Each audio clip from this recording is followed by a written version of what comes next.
আসসালামু আলাইকুম। সবাই কেমন আছেন? আশা করি যে যেখানে আছেন আল্লাহর অশেষ রহমতে ভালো আছেন। আলহামদুলিল্লাহ, আমি আমার পরিবার পরিজন নিয়ে আল্লাহর অশেষ রহমতে ভালো আছি। এই তো নতুন দিনে নতুন আরেকটা ব্লগ নিয়ে আপনাদের মাঝে আসলাম। আপনারা সবাই ব্লগটি দেখতে থাকেন আর একটা লাইক দিয়ে ভিডিওটি কন্টিনিউ করেন। আজকের ব্লগটা শুরু করেছি আমি সকালবেলা থেকে। আর এই তো সকালবেলা আমি চা করে নিতেছি আপনার ভাইয়ের জন্য, আমার জন্য, আর বড় ছেলের জন্য। বড় ছেলে বলতেছে চা খাবে, আমি ওদেরকে চা কম দেই, ওদেরকে চা দেই না, কারণ চা এখন এত ছোট বয়স থেকে চা দিলে দেখা যায় একটা অভ্যাস হয়ে যাবে। এজন্য ওদের তেমন একটা চা দেওয়া হয় না, মাঝে মাঝে যখন একটু আবদার করে তখন দেই, তাছাড়া বেশি চা দিই না ওদেরকে। সবসময় আমি আর আপনার ভাই সকালবেলা একটু চা খাই, রং চা খাই, দুধ চা খাই না বেশি। দুধ চা খাইলে দেখা যায় ফ্যাট হয়ে যায়, এমনি মোটা আরও বেশি মোটা হয়ে যায়, এর জন্য দুধ চাটা ইগনোর করি, রং চাই খাই। আর চা বিস্কিট খেয়ে রুটি ভেজে নিলাম আমি সকালবেলা আপনার ভাইয়ার জন্য। আপনার ভাইয়াকে প্রতিদিন আমাকে রুটি দিতে হয়, ও সকালবেলা রুটি খায়, রাত্রে দুপুরে ভাত খায়। আর রুটিগুলো বানানো ছিল আগে থেকেই, ফ্রিজে ছিল, সেগুলো আমি ভেজে নিলাম। সকালবেলায় আমি সারাদিনের রান্নাটা রান্না করে নেই, সকাল প্লাস দুপুরের রান্না একদম শেষ করি সকাল সকাল উঠে। আর আমার আজকে বাচ্চারা সবাই একাত্র উঠছে, খুব ভোরে ভোরে উঠে গেছে সকালবেলায়।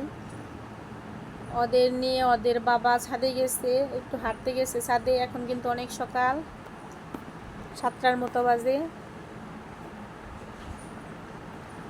আর সকালবেলা রান্না করে দেখলে দেখা যায় যে সারাটা দিন ফ্রি থাকা যায়, রান্না বান্নার যে একটা ঝামেলা সেই টেনশনটা থাকে না। এই জন্য আমি সকালবেলায় রান্না করে নেই।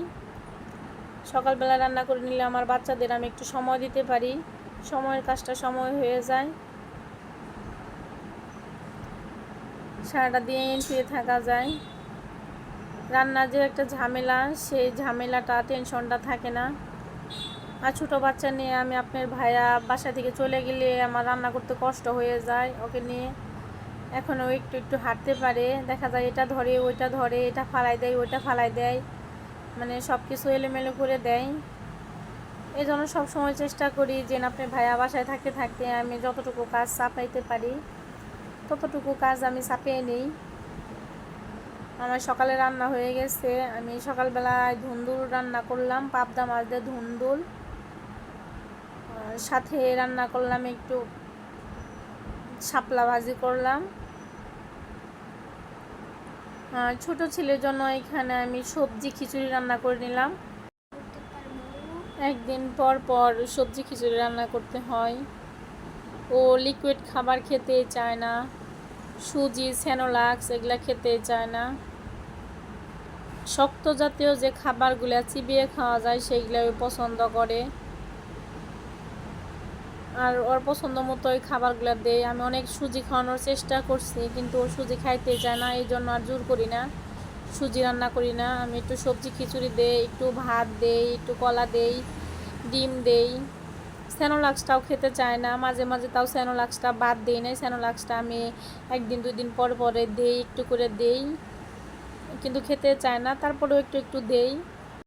শরীরে একটু পুষ্টির জন্য দেই, যাতে একটু পুষ্টি হয়, একদম তো ছোটো। আর এই তো এখানে আমি সকালবেলা খাবার খেয়েছি, খাবার খেয়ে টেবিলটা ভালোভাবে মুছে দিতেছি। প্রতিদিনই মুছার চেষ্টা করি, 3 বেলায় খাওয়ার পরে একবার করে হলেও মুছার চেষ্টা করি এবং কি মুছি। সবসময় পরিষ্কার পরিচ্ছন্ন থাকতেই ভালোবাসি, পছন্দ করি। আমি বিশ্বাস করি পরিষ্কার পরিচ্ছন্নতা ইমানের অঙ্গ। আর সবসময় চেষ্টা করি পরিষ্কার পরিচ্ছন্ন থাকতে। ছোট 3টা ছেলে মেয়ে, ওরা অনেক নোংরা করে, তারপরে যখন যেটা নোংরা করে তখন সেটাই পরিষ্কার করে দেই। সাথে সাথে পরিষ্কার করে দেই, কাজ একদম ফেলে রাখি না। যখনকার কাজ আমি তখনই করে ফেলি।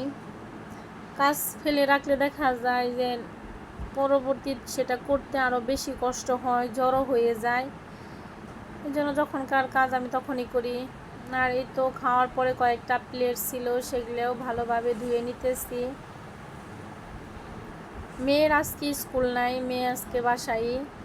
আপনার ভাইয়া খাওয়া দাওয়া করে সকালবেলা ও চলে গেছে দোকানে, আর আমি এখানে রুমের কাজগুলো করতেছি। মেয়ের কাছে ছেলেকে দিয়ে ওরা দোলনা খেলতেছে। বেলকনিতে ছোট্ট একটা দোলনা আছে, সেটাই মধ্যে বসে আছে ছেলেকে নিয়ে। আর এর ফাঁকে আমি আমার ঘরের কিছু কাজ আমি করে নিতেছি। এগুলো এখন যদি ফেলে রাখি তাহলে আর অলসতা লাগবে, আর ফেলে রেখে বা কী করবো, কে করে দিবা আমাকে? আমার নিজের কাজ তো নিজেরই করতে হবে। এর জন্য কাজ কখনো ফেলে রাখি না, সবসময় কাজ তো সবসময়ই করি। আর এখানে আমি বেসিনটা থালা বাসন ঘষে আমি বেসিনটা পরিষ্কার করে নিলাম। আর রান্না করার সময় সাথে সাথে চুলার পাটটাও পরিষ্কার করে দেই সবসময়ই।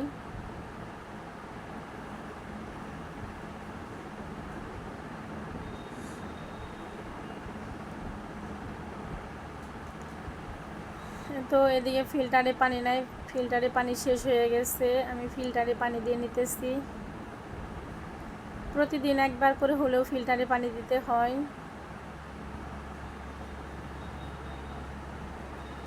ফিল্টারে পানি দিয়ে শেষ করে এখন আমি ফিল্টারের উপরে যে জিনিসগুলো সেগুলোও মুছে নিতেছি, সাথে ফিল্টারটাও মুছে দিব, পরিষ্কার করে দিব। এই কাজগুলো আমি প্রতিদিনই করি, আর প্রতিদিনের কাজগুলো আপনাদের সাথে আমি শেয়ার করি। ডেলি লাইফ, ঘরে যে সমস্ত কাজগুলো করা হয় সেগুলো আপনাদের মাঝে শেয়ার করি। এই পর্যায়ে জানি না কে বা কারা আছেন, আবার আপনাদের কাছে একটা রিকোয়েস্ট করতেছি, এখন পর্যন্ত যারা আমার ভিডিওতে লাইক দেন নাই তারা আমার ভিডিওটা লাইক দিয়ে কন্টিনিউ করেন। আপনাদের একটা লাইকই পারে আমার ভিডিওটা আরও কয়েকজনের কাছে পৌঁছে দিতে, এই জন্য রিকোয়েস্টটা করা। আর যারা নতুন আছেন তারা আমার ভিডিওর যদি কোনো অংশে ভালো লেগে থাকে তাহলে সাবস্ক্রাইব করে পাশে রাখতে পারেন। আর অনেকে আছেন, অনেক ভাইয়া আপুরা আছেন, হয়তো বা আমার ভিডিওগুলো দেখেন, কোনো কারণবশত হয়তো বা সাবস্ক্রাইব করা হয় নাই। আপনারা চাইলে আমার চ্যানেলটা সাবস্ক্রাইব করে আমার পাশে থাকতে পারেন। আর এই তো আমি কাপড়গুলো কালকে ধুয়ে দিয়েছিলাম, কতগুলো শুকাইছিল, আর যেগুলো একটু ভারী ভারী ছিল সেগুলো শুকায় নাই। সেগুলো এখন আমি ভাঁজ করে রেখে জায়গা মতো রেখে দিব।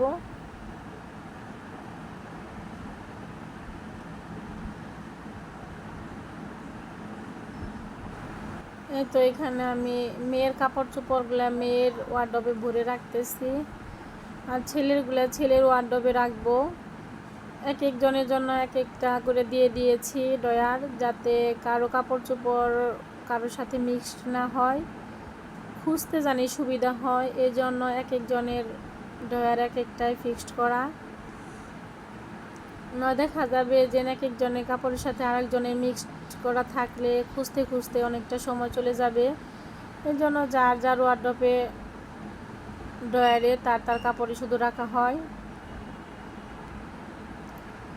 এই তো কাপড় চোপড়গুলো আমি ভাঁজ করে বিছনা ঝাড়ু দিয়ে এখানে আমি আসবাবপত্রগুলো মুছে নিতেছি।